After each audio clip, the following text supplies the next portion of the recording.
and welcome back to my closet. I've actually been stockpiling videos that I've come across on YouTube for a while about the Victorian era, and they're called things like wacky things that happened in the Victorian era, or things that were normal in the Victorian era, and such and such. So I'm just going to play some of those and react to them, because I think there's going to be some misinformation in those that I would like to clear up.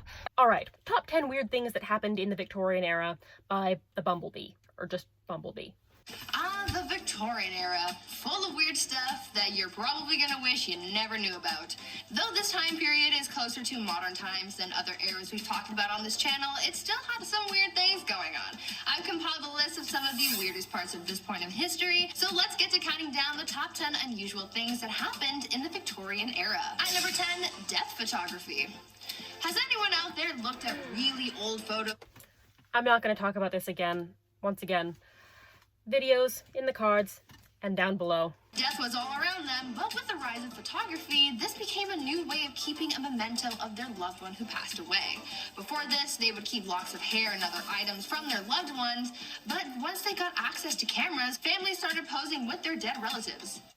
I will actually jump in here and say that the practice of keeping locks of hair and other mementos did not stop as soon as postmortem photography started. I mean, people still keep locks of hair and mementos today, so that never really died out.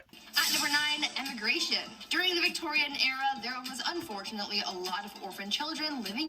I missed the memo that orphan children and emigration ended with the Victorian era. I could have sworn that those were both still very pressing issues in the 21st century, but I've been wrong about things before, so what a wonderful thing to know that both of those issues have been solved. It became a pretty big problem because of the sheer amount of young people without homes or families. It was estimated that around 30,000 children were living on the streets in London in 1869. Soon a program was put into place to try and solve this issue, and people started rounding up these orphan kids and shipping them off elsewhere to work in some of the British colonies.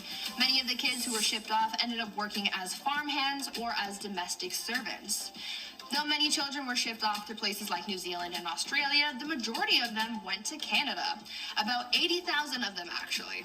They were sent away with hopes that they would be able to live better lives, but unfortunately for many of those kids, they didn't end up having any better luck in compared to when they lived on the streets. This practice ended up becoming pretty controversial, as you can imagine. At number 8, mental health. Back in the Victorian era, the study of the human brain and psyche was still relatively new, so no one really knew what was going on up in people's noggins.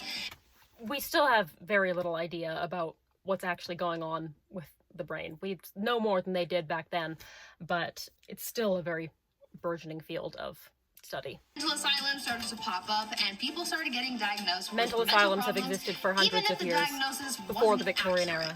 The 3 labels that a patient could fall under. The way she said that people would be institutionalized even if their diagnoses weren't accurate is funny to me, because it's not as though they were deliberately giving people inaccurate diagnoses. When they gave people diagnoses, even if they were inaccurate, they thought that they were accurate. The manic, the melancholic, and those with dementia. The symptoms for those big 3 labels often varied, and people were admitted to asylums for some pretty messed up reasons. There was a list of common causes for mental illness that people referred to back then, and it included things like, quote, laziness, novel reading, superstition, an immoral life, and intemperance, as well as the act of self-pleasuring. For women, they could also be... Okay, now again, yes, if somebody really wanted to shove you into an asylum, they could kind of come up with reasons to have you committed, but it's not as though everybody who read a novel was automatically thrown into an asylum. Sent to asylums for some pretty ridiculous reasons, like imaginary female trouble, hysteria, rumor of husband murder, and even fits of desertion of husband. I think that if somebody has murdered her husband, then there should be some sort of investigation. She shouldn't be left out on the streets. And it's also worth pointing out that we're not that much better when it comes to mental health treatment today. It's been a bit destigmatized, but we still don't want to spend any money on actually treating it. So now, instead of throwing people in asylums, we just toss them into the prison industrial complex, never to be seen or heard from again. When you think of jobs back in the Victorian era, you might think of things like chimney sweeps and lawyers. But another relatively popular, questionable profession was being a grave robber. Yes, people actually made a living off robbing graves. Okay, grave robbing was not a popular profession. I'm just imagining a grave robber school, or like it being like an actual It was not a popular profession. It was something that you would do if you were incredibly poor and had nothing, like nowhere else to turn. As people studied medicine, they needed cadavers to practice on, but there was a law saying that only the bodies of those who had been executed for a crime could be used as a cadaver. And since the laws changed to include less and less crimes having death penalties, soon people started running out of cadavers to practice on, and this gave way to the boom in the grave robbing industry. People could make a pretty penny for snatching bodies from cemeteries and selling them to medical professionals and students. Fresher bodies went for more money, and the grave robbers not only made money off the sale of the cadaver, but they also charged a fee, so they ended up with a little extra cash in their pockets. That was like a puzzle. Eventually, the grave robbing business became such a big problem that cemeteries started installing watchtowers and guards to prevent people from getting away with the dead. At number 6, beauty. I've talked about this before in some past videos, but the Victorian era was famous for its strange beauty practices, so I just had to include it on this list. You're probably familiar with... Any beauty practice that's foreign to you is going to seem strange, and there's a popular expression that the past is a foreign country. So, yeah, it's going to seem strange. Even today in Korea, they highlight the dark circles under their eyes, and in America, we do everything we can to get rid of them. And in America, it's strange that Koreans would want to highlight their dark circles, and in Korea, it's strange that Americans would want to get rid of them. So, yeah, the Victorian beauty trends are going to seem strange to us today because they're foreign. Makeup from the Victorian era. Women often painted their faces white to look as... Women were not using white paint in the Victorian era. You wanted to use as little makeup as you possibly could, preferably no makeup at all in the Victorian era. What they're talking about is called Venetian ceruse, and that was a cosmetic that was popular starting in the second half of the 16th century. Now, when I say popular, I mean popular with the aristocracy, the very, very, very elite people, because it was incredibly expensive, and it was made out of lead. That was not being done in any of the 19th century.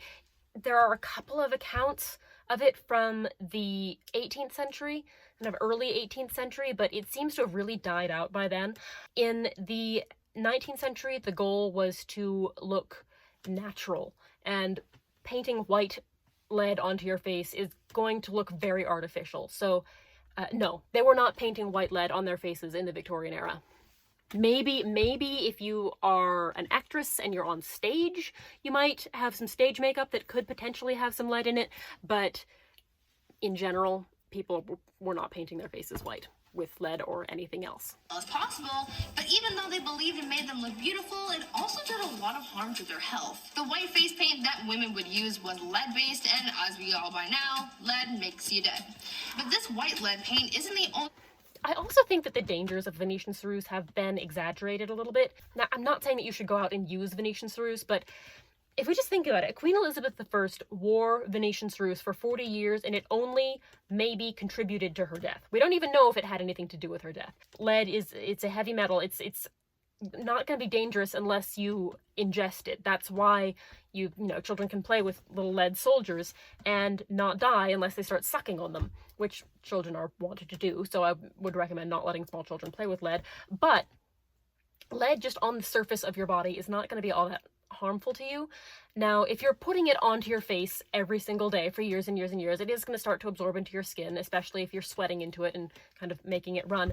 But it's not as though you're going to put on Venetian ceruse once and then you're going to die the next day. Like I said, Queen Elizabeth I wore it for 30, 40 years, and we don't even know if it had anything to do with her death. Women would also wash their faces with ammonia. Once again, do not use Venetian ceruse. I'm not advocating for the use of lead-based cosmetics. To make their skin look paler. At night, women would rub opium on their faces, and if they were really dedicated to the beauty regime, they would also ingest arsenic. They were literally poisoning themselves in the name of beauty. Opium on your face. Women would also use mercury on their eyebrows and eyelashes, and would use lemon juice or belladonna in their eyes, which could cause blindness in some people. Once again, I'm glad things have changed. At number 5, no divorce. Nowadays, divorce...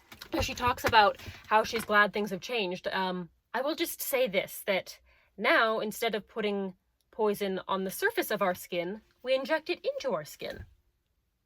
Quite common. All you have to do is sign... Divorce was was a thing in the 19th century, in the Victorian era. More so in the late Victorian era than it was in the early Victorian era, but that's the problem when you have a time period that spans nearly 3/4 of a century. Things change. So you can't really say, I mean, you can say that there was no divorce in the Victorian era, because that's true. You can also say that there was divorce in the Victorian era, because that's also true, because, you know, over the course of 64 years, rules and regulations surrounding divorce changed. And by the late 19th century, divorce was certainly a thing. Not as much of a thing as it is now. You still kind of needed a reason in most cases. That didn't change until, what, the 1970s or 80s? Paper and you're done. But back in the Victorian era, before the Matrimonial Causes Act of 1857 allowed divorce, people had to find different ways of getting rid of their spouses. 1857. Because there was no divorce. 1857 was smack bang in the middle of the Victorian era. So, like I just said, in some of the Victorian era, divorce was not a thing, and then in some of the Victorian era, divorce was a thing. Divorce doesn't mean that everyone was happy in their marriages. It turns out that in order to solve their problems and get rid of their spouse, people would just sell their wives, either in public or in private. The selling of wives is something that I've heard about over and over and over and over and over again. It was not a common thing for any history. It was done, but the fact that it is so remarked upon, even in its own time, tells us that it was not common and it was seen as being weird. So again, this is something that was technically done. It was not normal. It was incredibly strange, even in the time. According to some records, some women had the power to veto a sale, and sometimes that picture's from cash. before the Victorian era. I think the cheapest that a wife was ever sold for was a pint of beer. This wasn't necessarily bad for the woman, also because the if she was era. sold to someone else, things could sometimes work out, and she could live a better life with a better spouse. And if she didn't, then she would just get sold again and get to try her luck with a new man. At number 4, food. I'm sorry. Did this video just come out as advocating the practice of selling your spouse? That's what it sounded like to me. I don't even know what to say to that. I don't even know what to say about that. Additives. These days, people are becoming more and more concerned with artificial additives in their food. All natural, organic, pesticide, and hormone-free food is becoming more and more popular, but back in the Victorian era, people were putting all kinds of additives in their noms, and a lot of it was really, really bad for you. Like, additives in your deadly. noms. Chalk and alum were often added to bread dough to make it whiter, and sometimes pipe clay, plaster of Paris, or sawdust was added to the mix as well. Red lead was sometimes added to cheese, lead was added to cider, mustard, wine, sugars, and candies. Copper sulfates were used in preserving fruits, jams, and wine. Mercury was used in candies, and even ice cream was made using a water and chalk mixture. All right, so again, these things are true. It's debated how prevalent they actually were. There's not really a way of being able to tell because food gets eaten or decomposes. So we can't examine it, really, unless we find some old canned food. And even so, the numbers of cans of food that have survived unopened since the 19th century are not enough to give us a really good indication of how prevalent this practice actually was. Food adulteration is definitely still a problem today. In fact, it might even be a bit more insidious now, because now we adulterate our food with stuff that is technically is food. However, it is very dangerous. For example, high fructose corn syrup is in so many different things, and it has been linked to a vast range of health issues. But that's in food, and it's hidden away sneakily. So we're still putting poison in our foods. All of these unsafe ingredients are actually what prompted the food safety industry, because no matter what's going on, you shouldn't be eating lead, chalk, and mercury.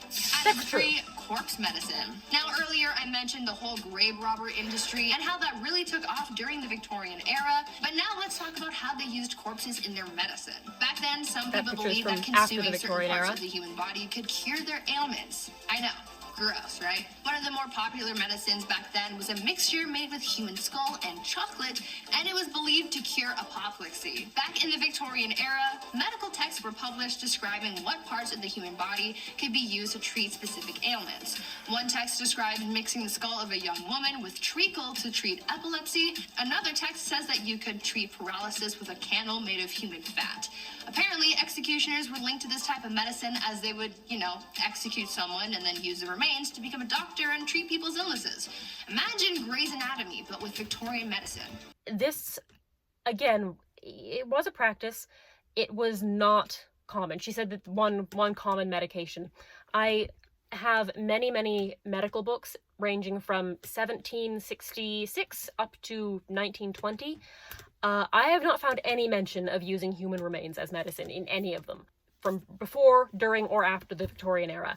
I'm not gonna say absolutely that those mentions are not there, but I have not come across them, and I've pretty thoroughly read all of these books, and these are books that were marketed as being at-home medical guides. So these are books that people would have been using in their everyday lives and using to treat their everyday aches and pains and ailments. And the use of corpses does not make an appearance. So while use of corpses as medicine was a practice, it was not a common practice. And again, we have to remember that the Victorian era spanned a long time. Between 1837 and 1901, the world becomes a very different place. And a lot of these old folk beliefs and folk remedies are pushed aside by new, more scientific methods of treating disease. So while I'm not going to say that there was a lot of use of corpse medicine in the early Victorian era. It probably would have been more common in the early Victorian era than it would have been in the late Victorian era.